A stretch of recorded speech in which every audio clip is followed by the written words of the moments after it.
Assalomu alaykum hurmatli ustozlar. Navbatdagi videoda masofiy kurslar platformasini ko'rib chiqamiz. Ushbu platformaga kirish uchun Maymoqti portalidan masofiy kurslar bo'limiga o'tish tugmasini bosamiz. Bizga masofiy kurslar platformasining bosh sahifasi taqdim etiladi. O'zlashtirish mumkin bo'lgan ochiq qisqa muddatli kurslar ro'yxati taqdim etilgan bo'ladi. Kurslarni o'zlashtirish uchun quyidagi amallarni bajarishimiz kerak bo'ladi. Kerakli kursni tanlaymiz va o'tish tugmasini bosamiz.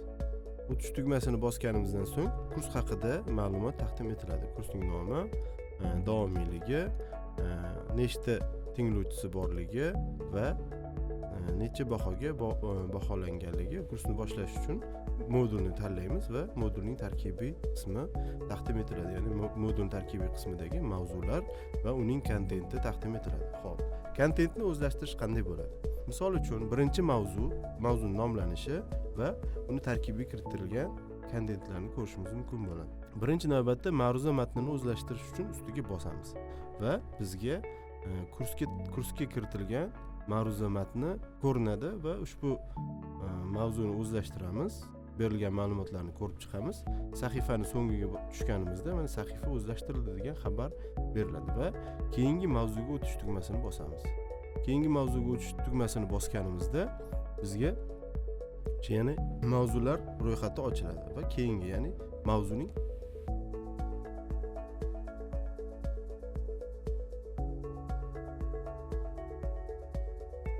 taqdimotni ham o'zlashtirganimizdan so'ng yana shu xabar aks etadi va keyingi mavzuga o'tish tugmasini bosamiz.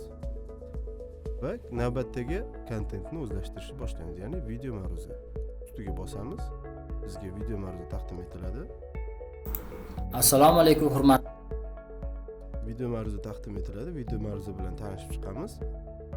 Tanishib chiqqanimizdan so'ng keyingi mavzuga o'tish tugmasini bossak, video ma'ruza ham o'zlashtirildi bo'lib ketadi. Ya'ni bu yerda ko'rishimiz mumkin, dumaloqchaning ichida tasdiq ikonkasi paydo bo'lsa, ushbu kontent o'zlashtirilganligini bildiradi.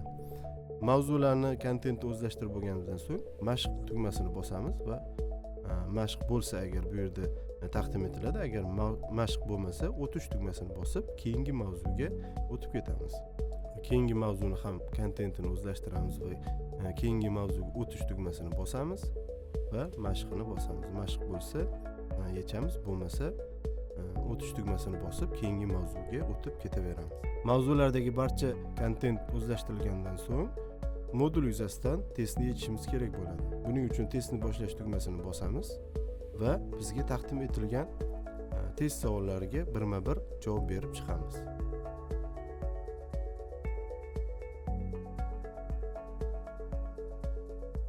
Javob berganimizdan so'ng testni tugatish tugmasini bosamiz va tasdiqlaymiz. E'tibor bering, modul yuzasidan testlarda o'tish balli mavjud bo'lib, bu 10 ta savolning 56%ni tashkil qiladi. 56%ni to'plamagunizcha modul yuzasidan testni qayta yechishingizga to'g'ri keladi.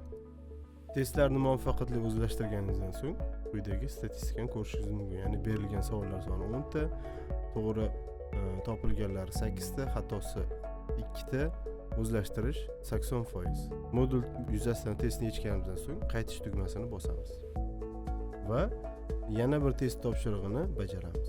Navbatdagi testdan muvaffaqiyatli o'tganimizdan so'ng yana qaytish tugmasini bosamiz. Kurslar to'liq o'zlashtirilib, barcha testlar yechilgandan so'ng so'nggi test, ya'ni so'nggi nazorat chiqish testi yechiladi. Buning uchun chiqish testi tugmasi bosiladi va taqdim etilgan test savollarini yechamiz. Chiqish testini muvaffaqiyatli o'zlashtirganimizdan so'ng chiqish testi yozuvi sertifikat yozuviga almashadi.